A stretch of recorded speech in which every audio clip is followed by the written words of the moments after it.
Matzah of the Sybil Heart, and this is a tarot reading for the collective of Taurus. So that means if you have a significant sign that is in Taurus, this tarot reading could be for you. But the main three are sun, moon, or rising. If that's the case, welcome or welcome back. Let's get started. So the first card is Judgment, the Nine of Wands, the Star card. The Judgment makes me think of renewal, and the Star makes me think of hope. Renewal or revival or a reappearance. Something is showing up again. And with the Nine of Wands, it makes me think that this is after a long period of feeling downtrodden, crushed, feeling like you're on your last leg. And the Star card is saying there's still hope, or there's still a chance. There's still a chance, but you can't give up. Then we have the Sun reversed. So this is perhaps something that has been happening in this last half or quarter, half of the year. That sounded weird. Anyway, or it's going to, if winter hasn't come for you yet, it's going to come in the winter months. This feeling of renewal or re-enlightening. You're going to feel more hopeful of something. It's like you're going to go back under. So like during winter time, things kind of slow down. Things feel a little more quiet, a little less vibrant. But that doesn't mean that things aren't happening below the surface. And so you're going to go below the surface and realize that there's still life in you. You still have a vitality and a vibrancy. Then we have the Four of Pentacles reversed. This makes me think of loosening your grip on whatever you're holding onto. Like, I'm mainly thinking about ideas and beliefs that you're holding on tightly to, but causing you to be blocked in some way.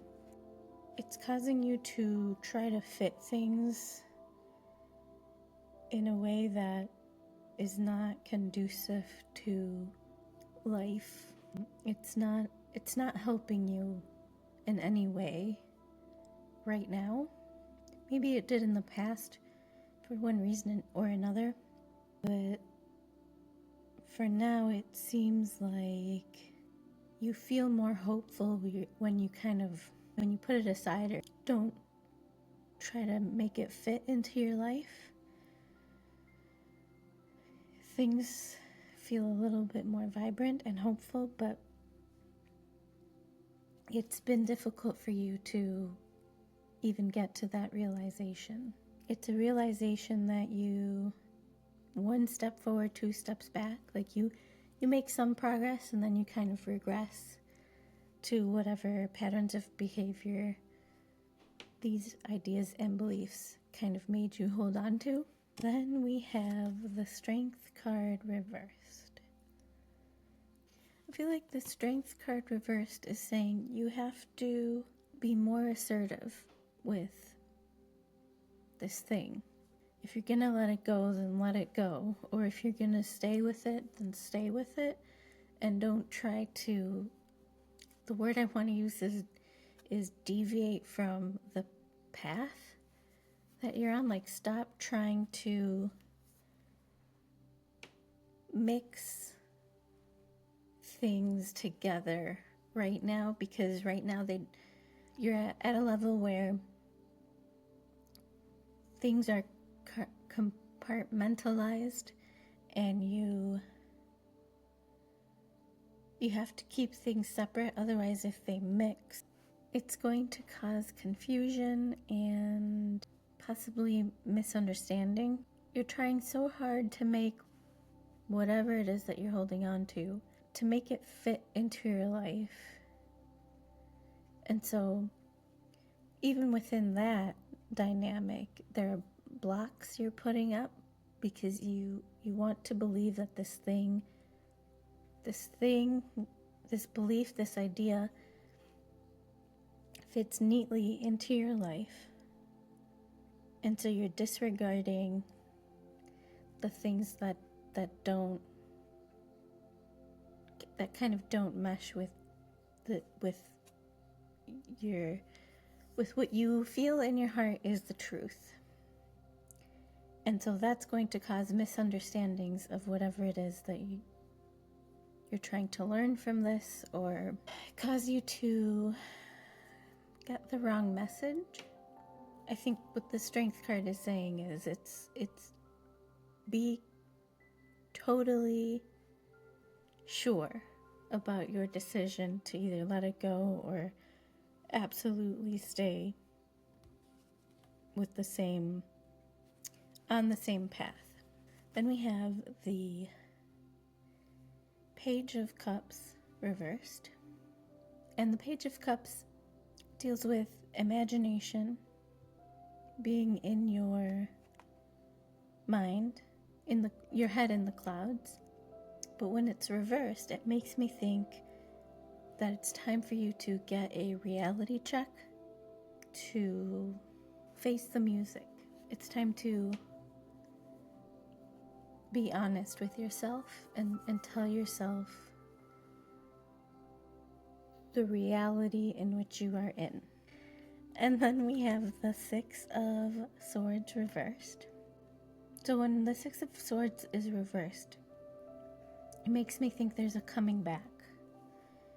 And we were just talking about a renewal or a reappearance of something, or maybe you're going back to something. It's more out of necessity than any sort of choice. Then we have another return card, the Eight of Cups reversed. So when the Eight of Cups is upright, it means walking away, letting things go.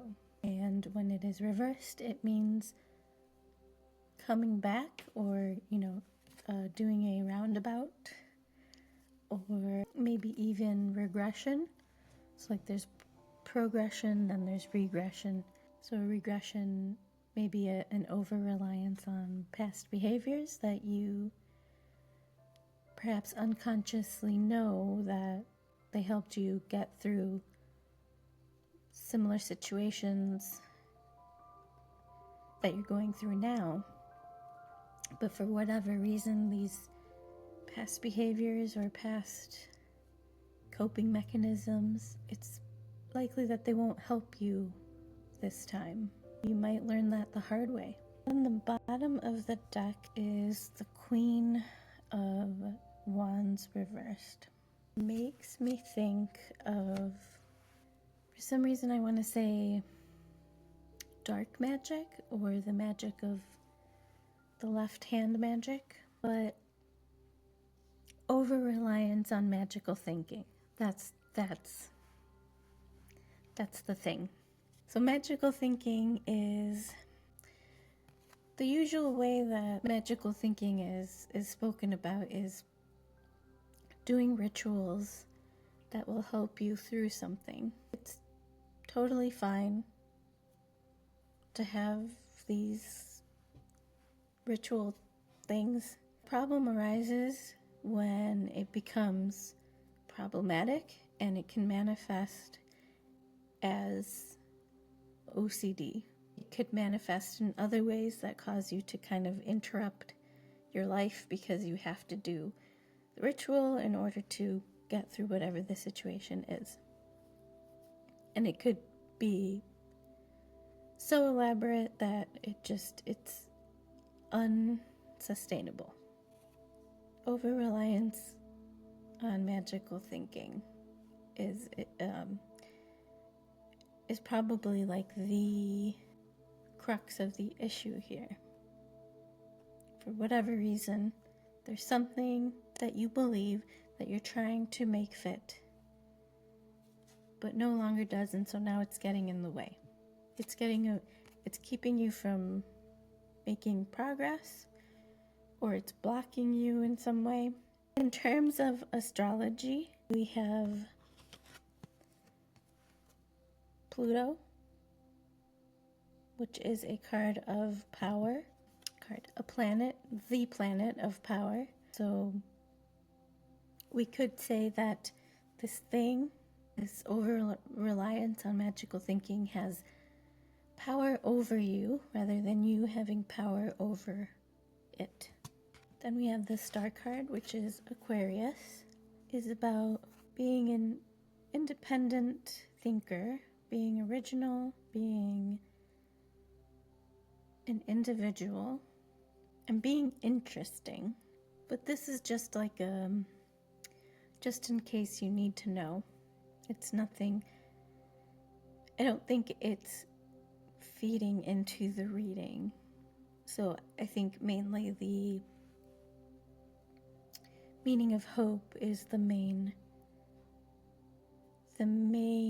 takeaway from the star card in this reading in particular. Then we have the sun card reversed, which represents the sun. We want to think about the later half of the year or the darker side of the sun's magical aspects, enlightenment. But when you think about the flip side, it's a unlearning, or and perhaps you do have to unlearn whatever it is that you believe, or the ideas that you're holding on to. You have to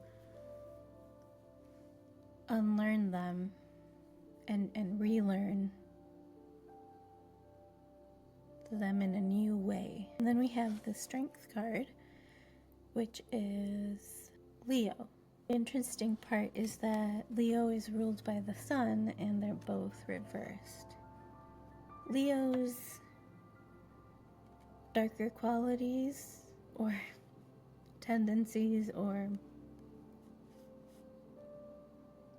associations are narcissism, being the center of attention, taking away someone else's thunder, basically. We also have water signs, which is Pisces, Scorpio, and Cancer. And they're the shadow aspects of the water signs. So I think it's like overwhelming. A lot of there's overwhelming, over emotional. Those are all the only over words I can think of, but I'm sure there's more. It's an overbearing sort of feeling. If any of this made sense, especially if the OCD thing kind of made you go, huh, please seek professional help. They are much better equipped than I am and to help you. And it's probably a wise route. So please do seek help from a therapist, and if the magical thinking thing made sense, also seek help from a therapist,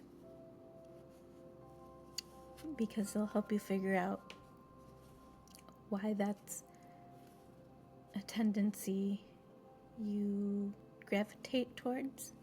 And they'll also help you figure out if, in fact, it is getting in the way of you making some sort of progress. Because sometimes it does feel that way, but like that's part of the process, maybe. Thank you so much for being here, and I will catch you in the next one. Bye.